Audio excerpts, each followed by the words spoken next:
Hey, what is up, people? Welcome to another episode of the Jesus Taco channel. We go into Supreme items, looking at new ones, looking at old ones. Normally, I just have brand new stuff that just came out, but Supreme, you know, not really a lot going on. And so with this a little bit of extra money that I've been able to have, I've been searching the internet constantly, seeing if I can find box logos at a pretty good price. I'm okay with wearing used old Supreme stuff. You know, I can always wash it again. It's high quality, so pretty cool when I found the buyer for these two. And I took a few weeks to try and make sure they were legit, just getting information from people all over, different Supreme experts, and they came back good. So 2015, solid. Last time I showed this black box logo, I messed up because I told you guys it was 2018. And really, when I was searching online, I was searching for 2018. I really was not searching for 2015. I didn't think that many people still had them that were trying to sell them right now, and apparently there was. I was able to snag them up for less than the going brand new rate, which is insane. That's another nice thing about Supreme. If you do buy used, you can get them for a little bit of a better deal than if you're just going in the resale market. So that was a big thing for me, because I mean, if I just wanted a box logo, I could go on StockX and buy it now, but I don't want to spend that kind of money. I like getting maybe $100 off or 150 maybe if item is used, or, you know, really it depends on the price of the item. They may have some resale value in the future for me to sell them for even more than that price point that I got them at, so that is also a plus. You always want to make sure you buy stuff for lower than market value if you can, just because that's the best way to make some earnings. So we're gonna go ahead, get into this, and make sure you enter the raffle I got going on. When I hit 2,500 subscribers, I'm gonna be giving away a Supreme goodie bag. So DM me on Instagram and you can get yourself entered in. So we're gonna go upstairs where there's a lot better lighting and a table and whatnot. So yeah, let's go. All right, let's go ahead. We're gonna get into this. We're just gonna look at the back tags first. On both of these, they need to be separate. That's one thing you gotta make sure of. So these are two separate tags, you can tell. They're two separate ones. And then if you look at the size of the tag, you've got basically like 2 centimeters there. And then for inches, you've got like 3/4 an inch. And then on the Supreme one, you've got, what is that?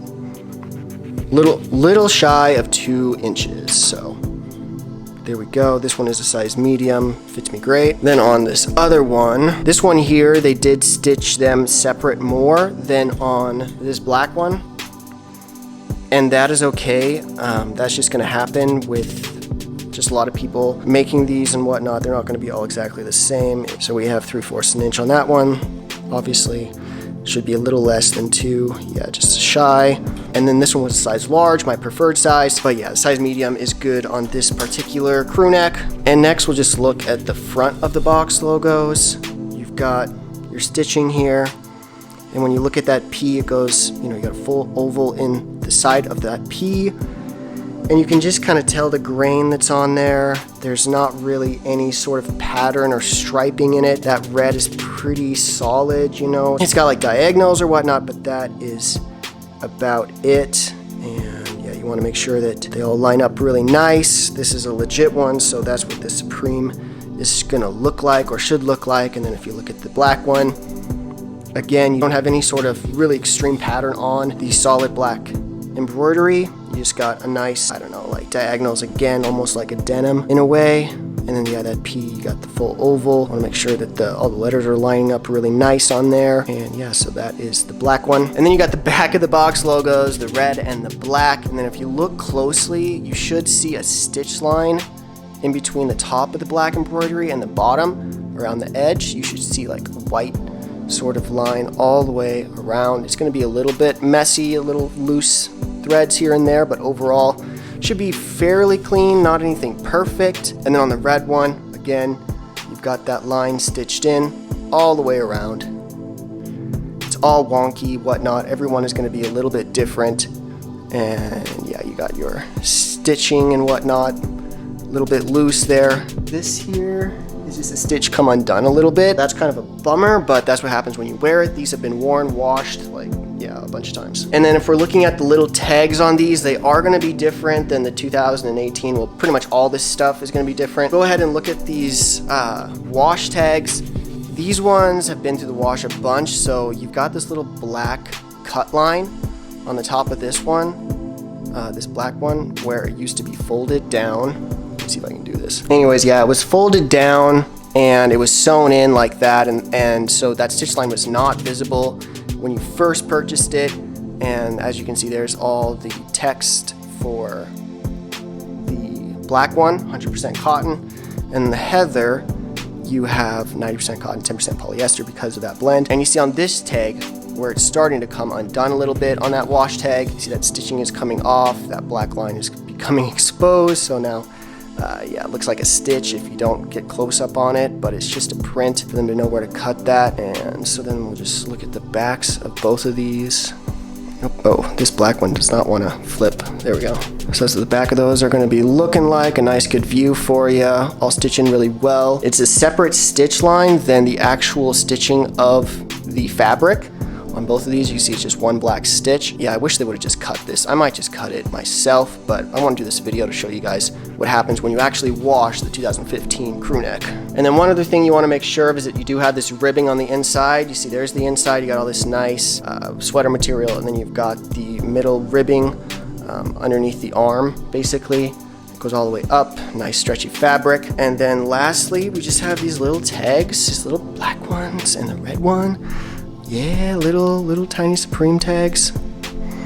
So those are just like any regular old Supreme tag that's going to be on pretty much every sweater. A bunch of stuff has these little tiny Supreme tags. So there you go. And I guess one other thing I can do is on this tag, I'll just measure it real quick.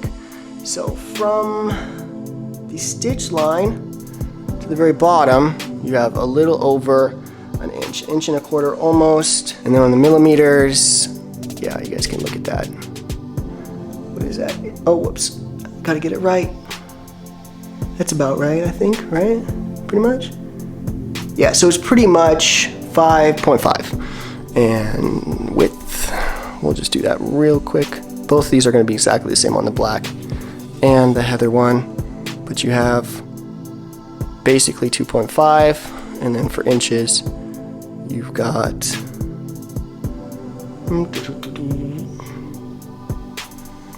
basically exactly 1 inch on there.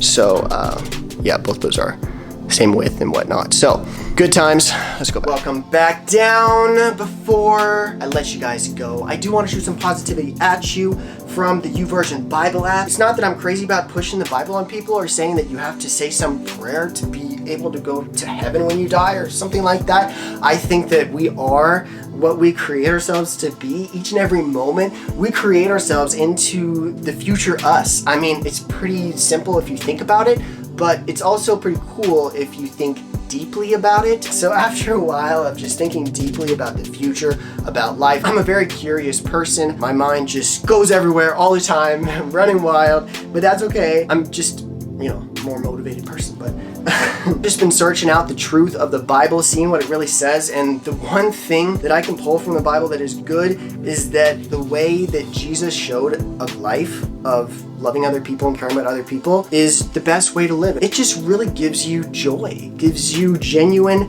happiness for being alive, seeing other people be happy because of something you did or something you said. Like, I mean, that just feels great. But anyways, let's get to the verse. In Titus 2, chapter 11, it says, "For the grace of God has been revealed, bringing salvation to all people." So, the grace of God has been revealed. Everybody knows you can just care about your fellow man, the way of Jesus, caring about that person more than you care about yourself. We turn it into the golden rule. I mean, I'm sure it was said even before then or whatnot. But anyways, the way of Jesus brings salvation for all people. So if you're just down and out and beating yourself up, finding ways to motivate yourself can be very difficult. Some people just turn to drugs to medicate their loneliness or sorrow. Other people turn to religion and whatnot to give them meaning and reason. But I like to look outward. How can you help the people around you to make yourself seem worth more to the people that are in your community? Because then if people know the things you can do, they're thankful for things you've done for them in the past, that creates such a relationship and a friendship. And yeah, there's nothing like it. And we can create it in any society, any environment. We can build these friendships and be helping one another out. We don't ever have to be forced to dominate over somebody else or be domineering unless that other person is unreasonable or an animal or whatever. Anyways, I love you all. Thank you all for following me, and sorry it was no videos for a while. I'm gonna get back on it, but it has been nice to take a little bit of a break, just spending time with me and Abby, just going to work, coming home, going to sleep, just being a regular, just boring person. I mean, it's not that boring, but I do want to make videos and I do want to, do stuff in the future and whatnot. So, Hawaii, here I come, 2 years. I really want to move there. I'm hoping to do so. I have a 2-year plan right now in place. Might work out. Or maybe the Carolinas. What do you guys think? You guys have any thoughts? Anyways, deuces.